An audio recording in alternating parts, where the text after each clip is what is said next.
Tonight's topic is a question.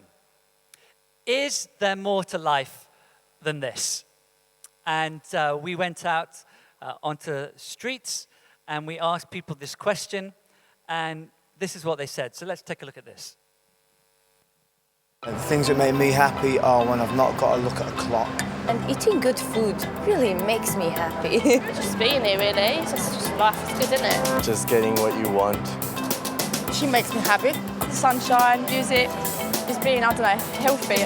I like to party, I like to go out. Hang out with friends, going dancing. I guess money also makes you happy. Something where you're not relying on money. My cat. My nephew. My wife makes me really happy. And drinking. A lying. So being comfortable. Sleeping, really. And movies as well. Watching Liverpool beat Man United away. Just be drunk. I don't actually know what makes me happy. More to life. More to life. I'd like to think there's more to life than this. I often wonder if there is. I don't think there's more to life. I'd like to think there is, though. I don't know really. Don't know everything that goes on in life, do you? So, Yes, I do think there's more to life than this. I don't know, really. For a really good part of my life, I was not a Christian. And I think I really had 3 objections to Christianity. The first was, I thought it was boring. I had sympathy with something that Robert Louis Stevenson once wrote in his diary, as if recording an extraordinary phenomenon. He wrote this: "I have been to church today, and I am not depressed." That was my reaction. I just thought it was dull. Secondly, I thought it was untrue. I guess I had intellectual objections. I remember when I was at school, I entered a school debate, and I spoke in favor of the motion, "This house believes that God does not exist." And I won the debate. And my third objection was, I thought it was irrelevant to my life. How could somebody who lived 2,000 years ago, 2,000 miles away, have any relevance in my life? But looking back now, I think I was actually quite ignorant, because I didn't really know much, if I was honest, about the Christian faith at all. And I think that's true for quite a few people. You know, when I lived in London, one of the roles that I had there was I was assistant chaplain to the Brompton Hospital. And in hospital, we'd go around the wards, and we'd occasionally say to some of the patients, asking if they wanted to take communion. And you know, if you say to somebody, "Would you like to take Holy Communion?" you get some surprising answers. One man said, "No thanks, I'm Anglican." Another one said, "No thank you, I asked for cornflakes." And another one actually said to me, "I'd better not, I've not been circumcised." So really, that was me. I was ignorant. I really didn't know much about the Christian faith. But I can say now, although I don't think I thought this at the time, but looking back, I can see that something was missing in my life. Why? Because I was always searching for the next thing rather than enjoying the present. I remember at school thinking, well, maybe if I could become a prefect, you know, maybe that's what life is all about. And I was eventually made a very lowly prefect, and it was great for about 3 weeks. And then I thought, oh, there must be more to life than this. So then I thought, well, maybe when you leave school, that's when your life really begins. And that's what it'll all be about. So I left school, and that was great. And then after about 3 weeks, I thought, well, there must be more to life than this. Then I thought, maybe if I get a girlfriend, that's what it'll all be about. That's when my life will really start. And somehow, I don't know how, I managed to get a girlfriend. But then after about 3 weeks, I thought there must be more than this. And I think lots of people are always searching for something more. The Hollywood actor Jim Carrey put it this way. He said, "I wish everybody could get rich and famous and have everything they ever dreamt of, so they'll know that it's not the answer." But Jesus said, "I am the bread of life." I'm that one person who can satisfy that sort of deep spiritual hunger that is in every human heart.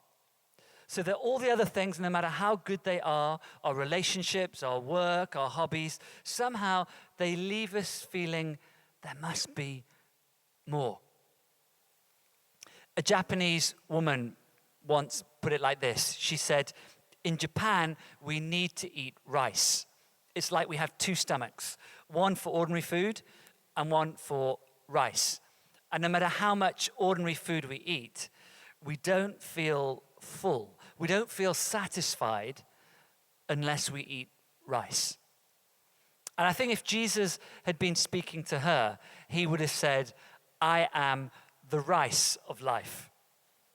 I'm that one person who can satisfy this other stomach. The great journalist Bernard Levin, who always used to say he was not a Christian, he wrote this: countries are full of people who have all the material comforts they desire, together with such non-material blessings as a happy family, and yet lead lives of quiet and at times noisy desperation, understanding nothing but the fact that there is a hole inside them. And however much food and drink they pour into it, however many motor cars and television sets they stuff it with, however many well-balanced children and loyal friends they parade around the edges of it, it still aches.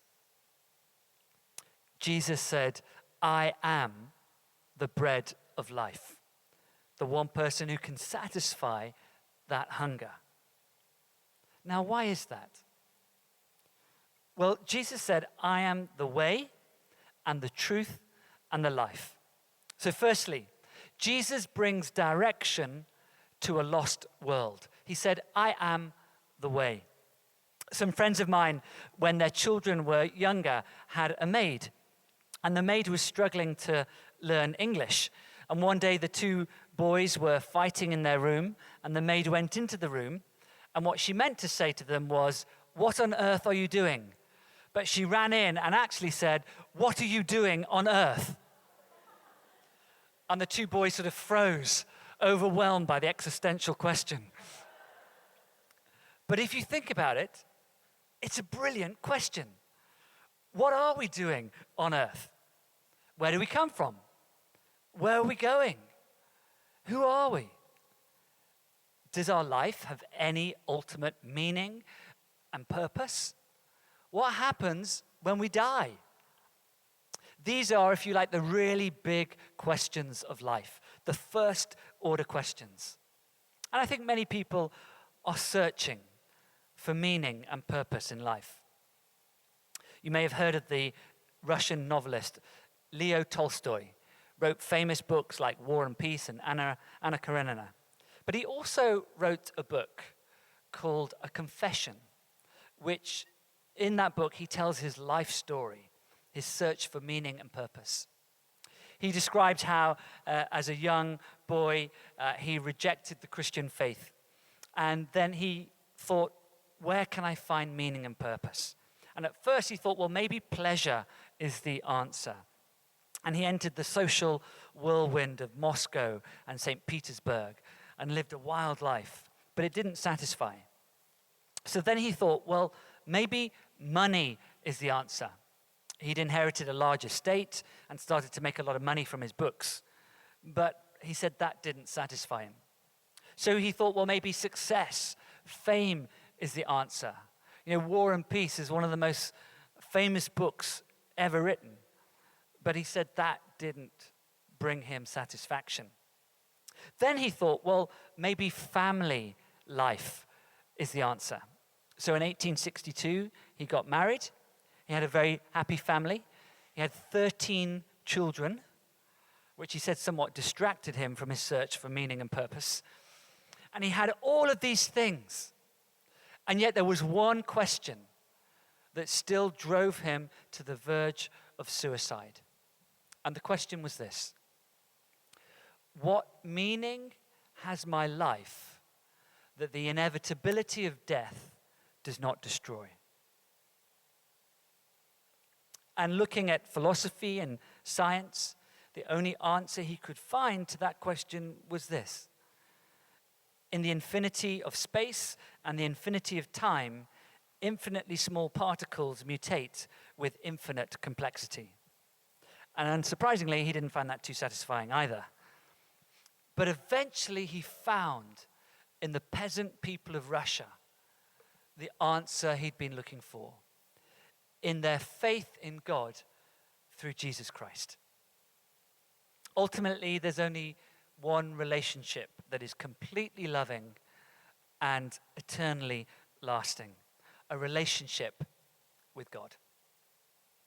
Now, some people might say, well, Miles, what difference does that make to your life? And if I might use an analogy to try and explain it, it's somewhat embarrassing, but I'm actually old enough to remember that as a child, we didn't have color television, right? We only had black and white TV. But I remember clearly the day my dad came home with a color television. And we plugged it in, and we got these amazing, clear pictures in color. And once we'd seen those pictures in color, we never wanted to go back to black and white again. This is what life is about. Jesus said, I am the way. Secondly, he brings reality to a confused world. Jesus said, I am the truth. Again, sometimes people say to me, well, you know, Miles, it's great that he satisfies that hunger in you, but I don't have a need. Isn't this just a crutch for weak people? And if you need that, well, that's lovely for you, but it's not for me. But logically, this can't be the case, because if it's true, then it's true for everyone. And if it's not true, then it's not actually lovely for those who believe it, because if you're like, they're deluded. C.S. Lewis put it this way. He said, Christianity is a statement which, if false, is of no importance at all. But if true, is of infinite importance. The one thing it cannot be is moderately important. The atheist Richard Dawkins said this: faith is the great cop-out, the great excuse to evade the need to think and evaluate evidence. Faith is the belief in spite of, even perhaps because of, the lack of evidence.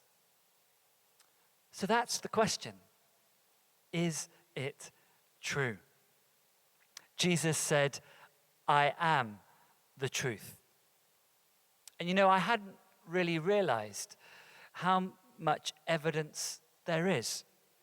One of the things we'll do subsequently on Alpha is look at the historical evidence for the life, death, and resurrection of Jesus. And the resurrection is really the linchpin of the Christian faith. And it's fascinating how many people who are kind of used to looking at evidence have come to the conclusion that it's true. One former professor of history at Oxford University described the resurrection as the greatest attested fact in history.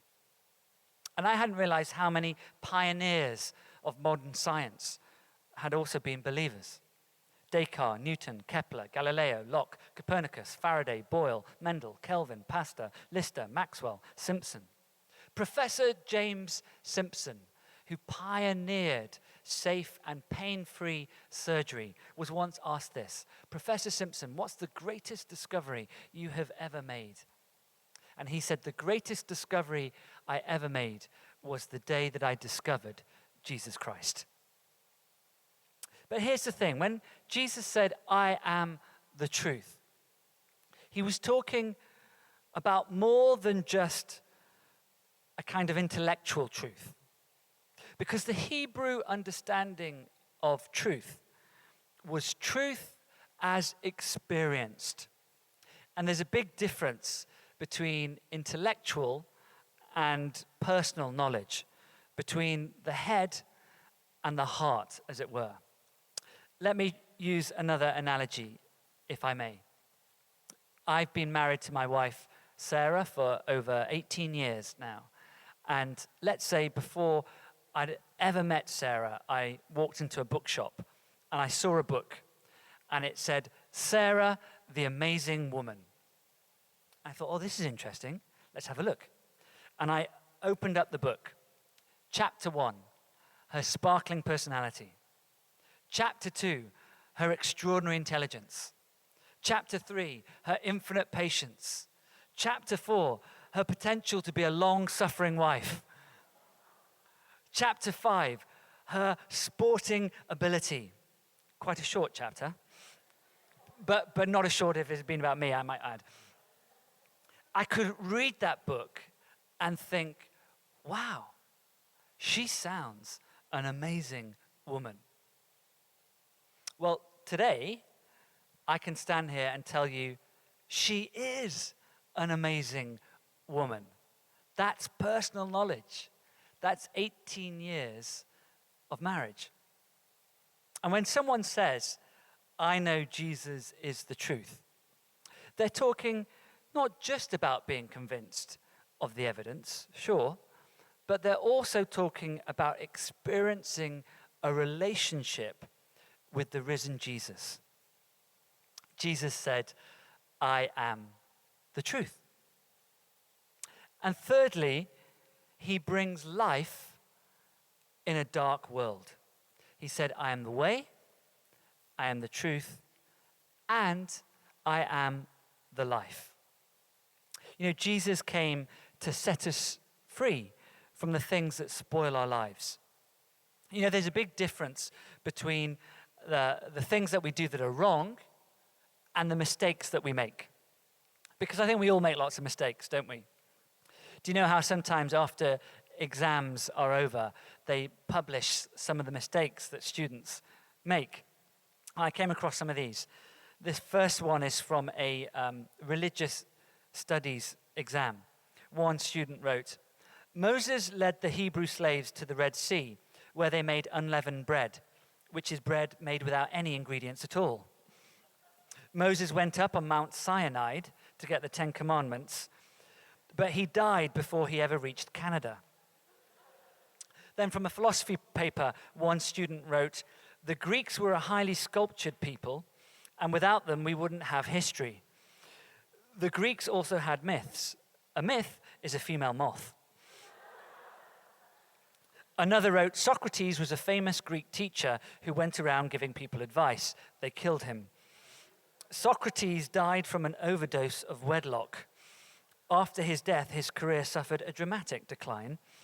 And then from a music exam, one student wrote, Johann Bach wrote a great many musical compositions and had a large number of children. In between, he practiced on an old spinster, which he kept up in his attic. Bach died from 1750 to the present. He was the most famous composer in the world, and so was Handel. Handel was half German, half Italian, and half English. He was very large. So the mistakes that we make are, well, they can be relatively harmless, can't they? But the things that we do that are wrong really matter. I know, for example, in my life, that there is such a thing as genuine guilt.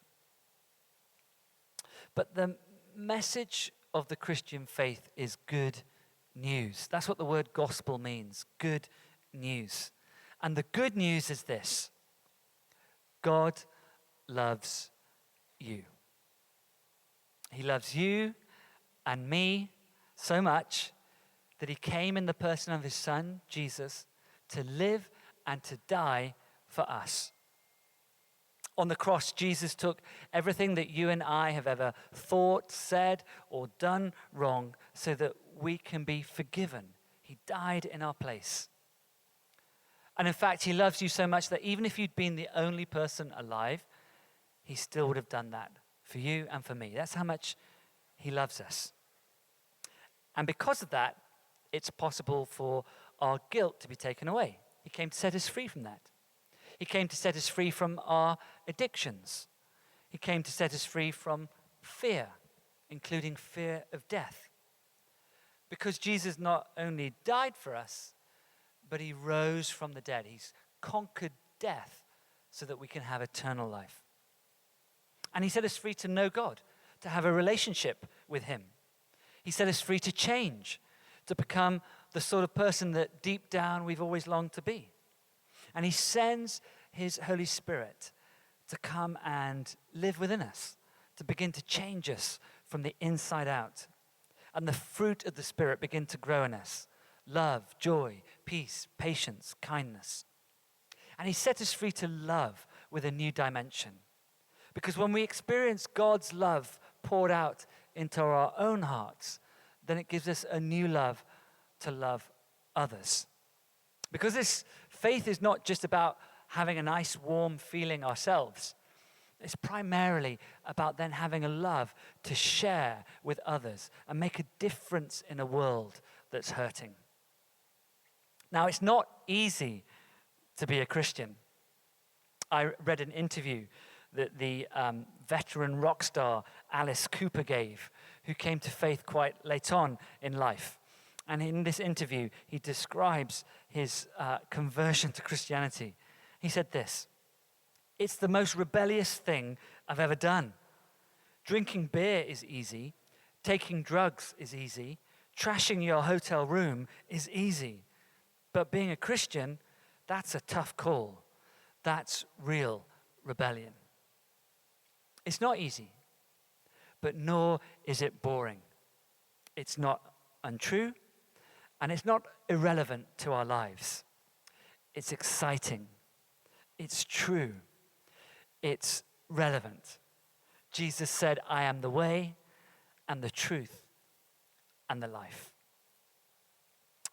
You know, if you live to be about 80 years old, to about 80, then sociologists tell us that you're going to spend 20 years and 3 months asleep, 10 years and 5 months watching TV, 7 years and 6 months eating, but as we're Malaysian, we can probably double that, 5 years and 9 months in some form of transportation, 18 months waiting in line, and 6 months waiting at red traffic lights. I think it's, alarming that some people in the world will spend more time in their life waiting at red traffic lights than they will talking about some of these important issues of life, meaning, and faith. So if anything that you've heard tonight even just slightly intrigues you, then we'd love to invite you just to come and spend a couple of hours every Wednesday evening going on a journey together with everyone in this room, exploring the meaning of life together on Alpha. So thank you so much for listening. It's now time for coffee and small groups, time to discuss, say what you think, say what you feel, and have some fun. Thank you.